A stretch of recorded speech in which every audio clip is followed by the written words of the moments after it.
Hi everyone, it's John. Welcome back to my channel. It's November 8th, 2022, and it's been about a month since I've shown new books. All the while, since well before that last video, I've had books accumulating for a few months that I've just never had a chance to show, and in the interest of showing everything that comes into my library eventually, I just want to get these into a video so maybe I can put them on a shelf sometime soon. So these come from a few different places. As usual, the local bookstore that my library has, sort of an annex attached to the library. There was a half-price bookstore in a town adjacent to me that unfortunately closed in June, and there are a few books from that in it. And this first one is actually from Princeton University Press. So it's not a big Princeton University Press haul, I promise, but there is at least one book in here from Princeton. Some of them are from trips so long ago, some of these may surprise me, so we'll see how that goes. If anyone's familiar, Peg from the History Shelf and I are obviously frequent shoppers of Princeton, as you know if you watch either one of our channels. However, what they have every week is what they call a flash sale. And they choose 10 books roughly every week, sometimes every 2 weeks, it seems like. And they give you 70% off select titles. Like it's 10 every time. It's a very small selection. But sometimes there's something that just really strikes me as interesting or that I can't live without. I really do try to limit my book buying despite everything I'm going to show you here. I saw this a couple of weeks ago and just had to buy this because it looked so interesting. And I know about one other book this author wrote, the book on 1177 BC. This is by Eric Klein. It is his Three Stones Make a Wall, the story of archaeology. And it's basically coming from Princeton, it's not going to, insult the reader's intelligence, thankfully. And it's going to, but also, I hear he's a really great writer. And it's sort of a history of the art of archaeology and the practice of archaeology. So a little bit of Heinrich Schliemann, a little bit of Howard Carter, the usual suspects, and hopefully maybe I'll learn some new names and some new excavation sites and all of that good stuff. But loved the idea of this book, and as always, I'll report back when and if I ever get a chance to read it. So next I'll move into a pile of books that are mostly from, like I said, the library and half-price books. First up is Paul Revere's Ride by David Hackett Fisher. I think someone showed it, might have been Peg, another book by David Hackett Fisher called Champlain's Dream, which is about Samuel Champlain.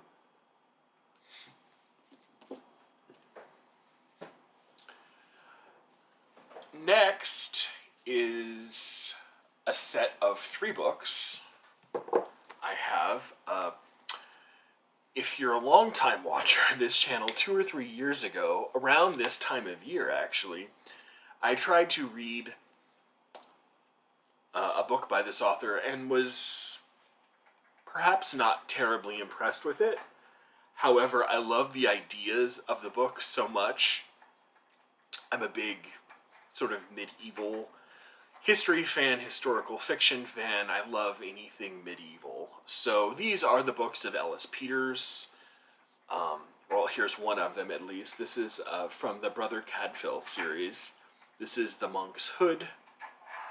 If you're unfamiliar with Brother Cadfael, he is the character in the eponymous series, which, I guess had, 12 or 15 books in it or so, written by Ellis Peters, who, despite the name, was actually a woman, an English writer. And he's basically, Brother Cadfael is basically a monk living in, I think, the 12th century who solves mysteries. So, yeah. These were a bit more expensive than the usual books at the library book sale, or bookstore. $3 a piece, but I went for them anyway. They were these sort of unusual editions. I think they're UK editions that I'd never quite seen before. Sorry, that's my cat trying to lick the last of her food out of a bowl. This is The Sanctuary Sparrow by Ellis Peters, and this is The Devil's Novice by Ellis Peters.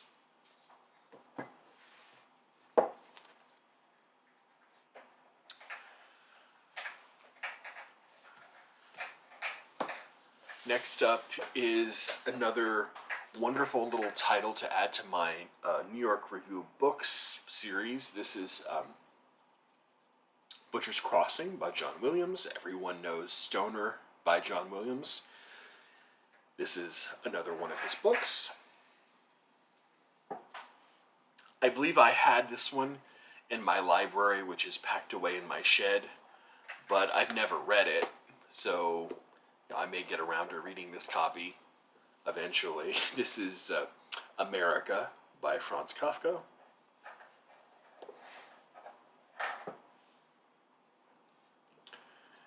And I have two books by a writer I've never really terribly liked, despite the fact that I've only read short stories by him.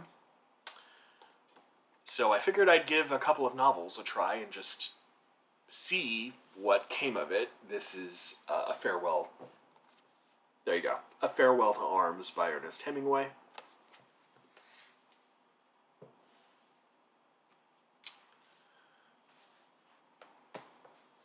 Oh, and here's the other one staring me right in the face on top of the... And here's The Sun Also Rises by Ernest Hemingway.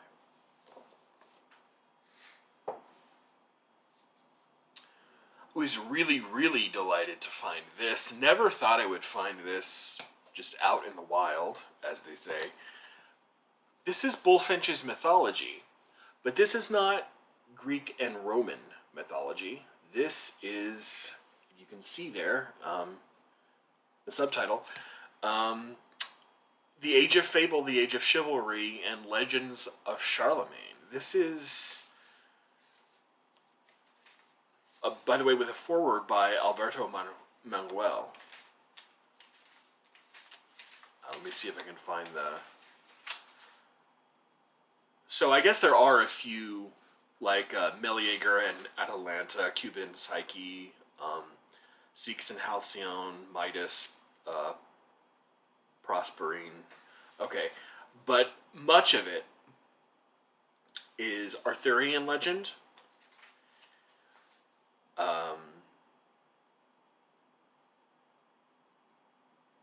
Tales from the Mabinogion, Knights of English History, and stuff from the Age of Charlemagne. So this is... Bulfinch, I think, is mostly known for his, Greco-Roman mythology, but this is sort of expands the repertoire a bit to stuff that's post-Greco-Roman.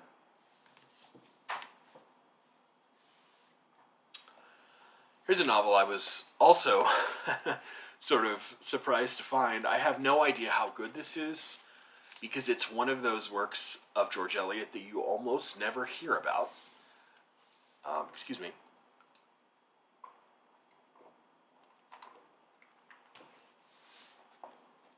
This is The Impressions of Theophrastus Such by George Eliot.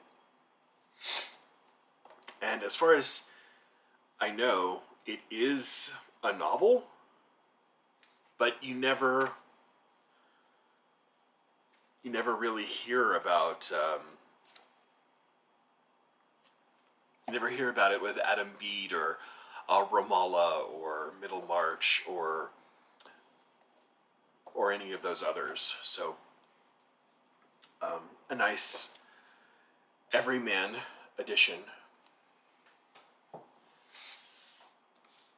And another great find for me. I've had volume 1 of this for years and years, and then have always sort of held out and not wanted to pay $20 for a version that was in decent shape somewhere online.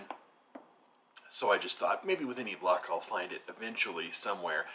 And I did a few months ago. This is volume 2 of Plutarch's Lives. So now I have 2 volumes of the first volume, actually. And the second volume must not get around as much, but I finally have a copy.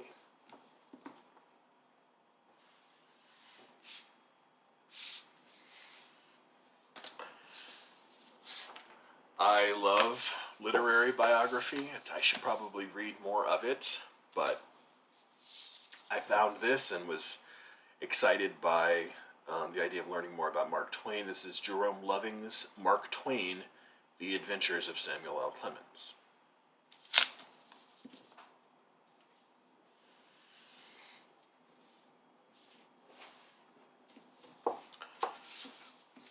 Another biography, Brand Luther by Andrew Pettigrew. I'll read you I can't read it to you while I'm holding it up, so I'll have to. Brand Luther, how an unheralded monk turned his small town into a center of publishing, made himself the most famous man in Europe, and started the Protestant Revolution. Quite a subtitle. Maybe someone should have edited that down a bit, but that's the subtitle of the book.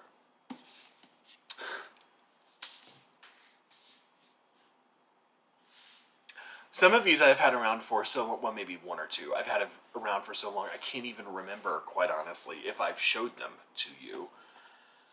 This one, I think I've had for months and months and months. But this is one of the few.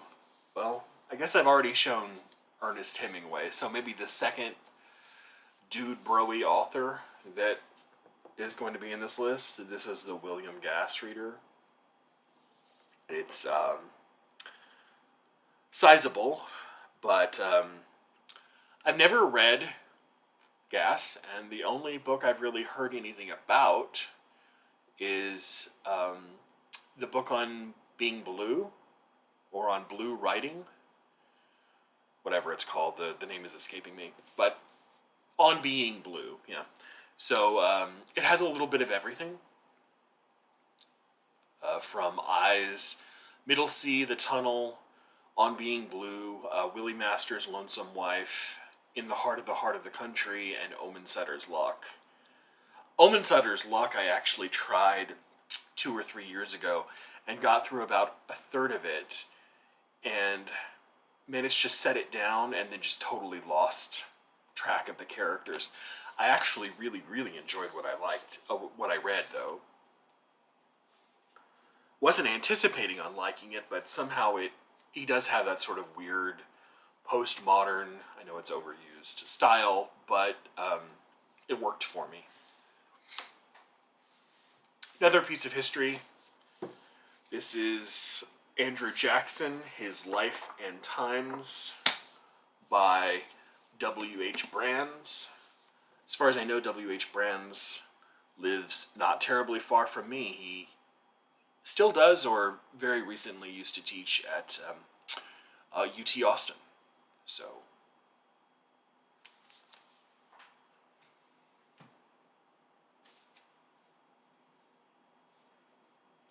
gotta make sure those don't fall over. Alright, next I will show you some books I found on... When did we find these? On Sunday, I think. I just got them 2 days ago. These next 5 books are, from my most recent visit to the library book sale. I found this wonderful little copy of D.H. Lawrence's Studies in Classical American Literature. It has essays on Benjamin Franklin, Hector de Saint-Jean de Crèvecoeur, Fenimore Cooper's White novels, Fenimore Cooper's Leatherstocking novels, Edgar Allan Poe, an essay on the Scarlet Letter, an essay on the Blithedale Romance, an essay on Moby Dick, and an essay on Taipi and Omu. And then an essay on Richard Henry Dunne's 2 Years Before the Mast as well, which used to be in a book that everyone read, but has sort of been forgotten, I guess. And also I found another, essentially untouched, looks like, biography, a monster of a biography, by Andrew Roberts, because what would a biography be if it wasn't 1,000 pages long? This is his Churchill Walking with Destiny. It's going to take me 7 years to read this, but whatever. I'll do it anyway. God, the thing must weigh 3 pounds. I read some Wallace Stegner a long time ago. I can't remember if it was this one or Angle of Repose, before I started writing reviews of everything I read. Excuse me one more time.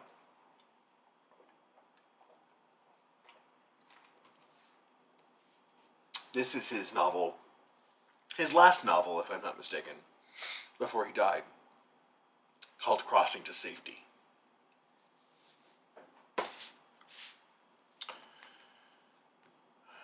This is the Wordsworth Poetry Library.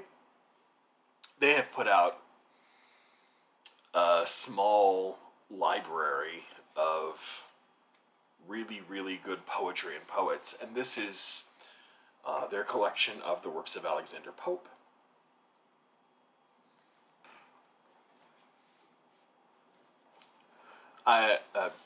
Not usually a big mystery reader or fan, but I'm trying to branch out a bit and just see what I might enjoy. This is The Maltese Falcon by someone whose name I recently learned, not so recently, it's been a few years. His name is actually pronounced Dashiell Hammett, not Dashel. But I learned that from Lillian Hellman. I don't think they ever got married, but they were partners throughout the 30s, 40s, and 50s until Hammett actually died.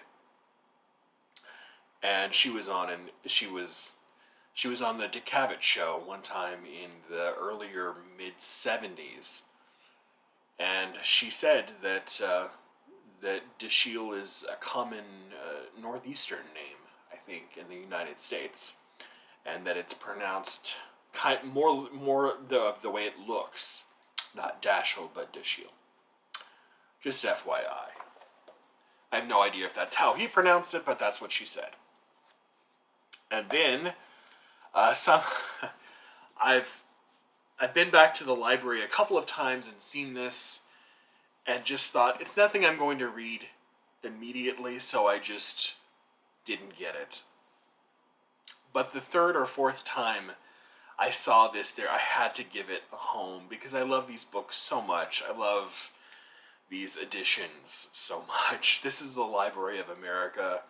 This is A.J. Liebling's World War II writings.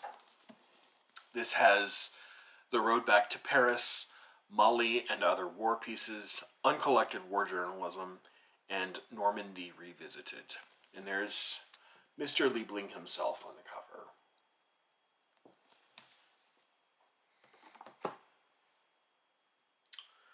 All right. This doesn't have much, well, it doesn't have a dust jacket at all. It's just a naked hardcover. This is A Rage to Live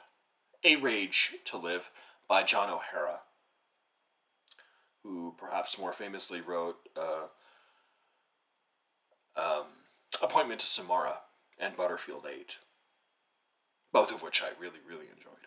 So, this is a novel that doesn't get much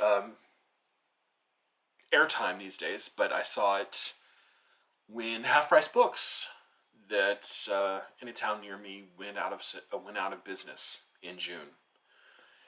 So I grabbed it up for I think 50 or 75% off because they were trying to get rid of all of their merchandise. Okay, so these are a couple of books I know I've shown at other times because I've bought other versions of them. But I saw this entire set for $3. And the problem with the former times I bought the books was that I only had one of the set. But this time I found the entire set together, and I can never remember which one I have. So when I find the set of all three, I know they're all there, and so I had to get it. It was such a reasonable price. These are, this is the trilogy by Bruce Catton about the American Civil War. It's Glory Road, Mr. Lincoln's Army, and A Stillness at Appomattox.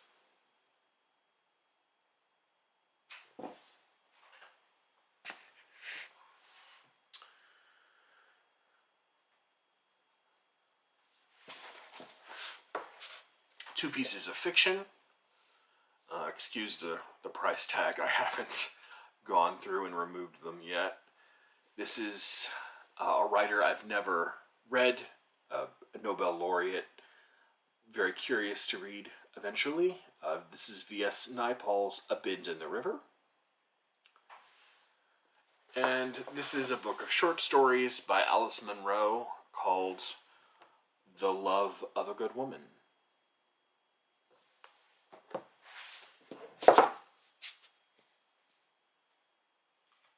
I was really happy to see these. This is a 2-volume biography that you almost never see. And the only problem with it is that it has a tiny, tiny bend right here in the front cover. I don't know if you can see that. But that's all right. I think I got them for like $1 a piece. But this is Arnold Rampersand. He's a biographer and a historian. He's written biographies on several famous African American figures. This is, I'll show you this one first because this is volume 1. This is called I Too Sing America, volume 1, 1902 to 1941. This is the life of Langston Hughes. I apologize for the glare. I should have preemptively shut my window, but I forgot. And this is volume 2, 1941 to 1967, I Dream a World.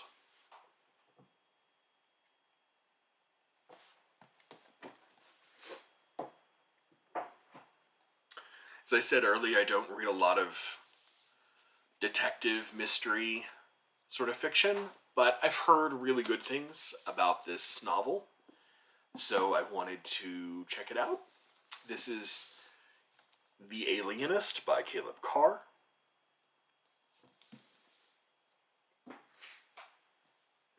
I found these outside at the library, the local library, not the one that's in the next town, but the one that's just 5 minutes down the road.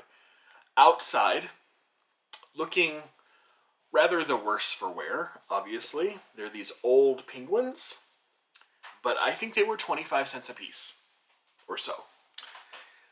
They are by a writer I'd never heard of, but a name you might recognize. Now that sounds odd, but these are books by Monica Dickens, and I just realized they're numbered at the bottom. But anyway, these are 6 novels by Monica Dickens, who is the great-granddaughter of Charles. By the way, if anyone has read Monica Dickens, please let me know, and I bet there's probably 1 or 2 of you out there. Let me know how good these are, because the bindings, for being so old, are in rather good shape. And I'm not hard on books, so I know this will survive me reading it without falling to pieces. This is One Pair of Feet by Monica Dickens.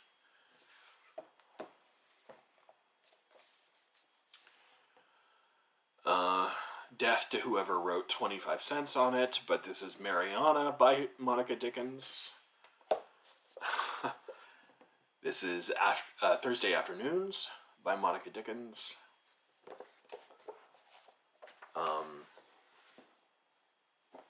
So we saw One Pair of Feet. This is One Pair of Hands. Man Overboard. And My Turn to Make the Tea. Apparently she wrote slightly fictionalized versions of events in her own life, I think. And they're also supposed to be quite funny. So, yeah, I'm up for that. All right. What next? Another novel. One of the lesser known novels, I guess, of E.M. Forrester. This is The Longest Journey.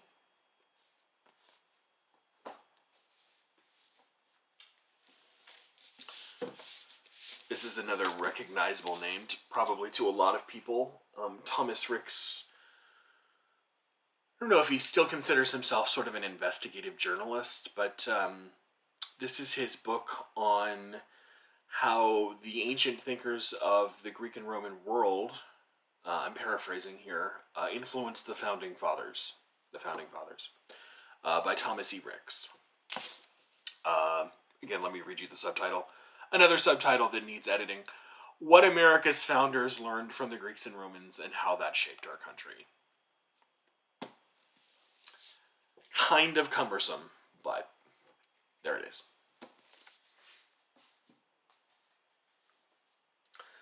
Sometimes I like a little popular philosophy. So this is a book I found that's also in very, very nice condition about something related to Descartes. Johnny Keene, you might be watching this. If you ever got around to this, let me know. This is, I looked inside, it has some of the correspondence between Queen Christina of Sweden and Descartes in it, and I know that those pieces of correspondence were pretty influential when he was writing his meditations. But this is Descartes' Bones, A Skeletal History of Conflict Between Faith and Reason by Russell Shorto. One of the majors that I concentrated in undergrad school was philosophy, so I don't know how much I'll learn about Descartes, but I'm up for it anyway.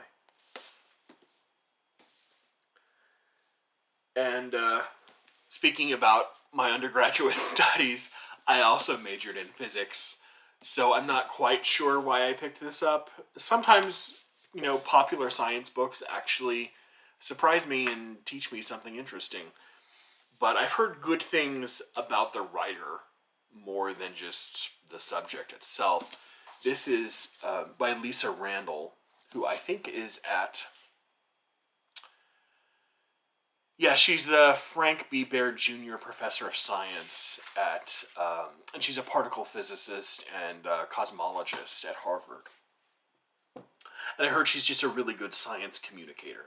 This is Dark Matter and the Dinosaurs, the astounding interconnectedness of the universe.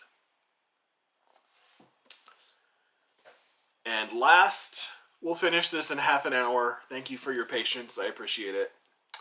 This is a biography by Peter Ackroyd on Thomas More. I apologize for this bit right there, but it is Thomas More, as you can tell by the... is that a Holbein portrait? I don't know.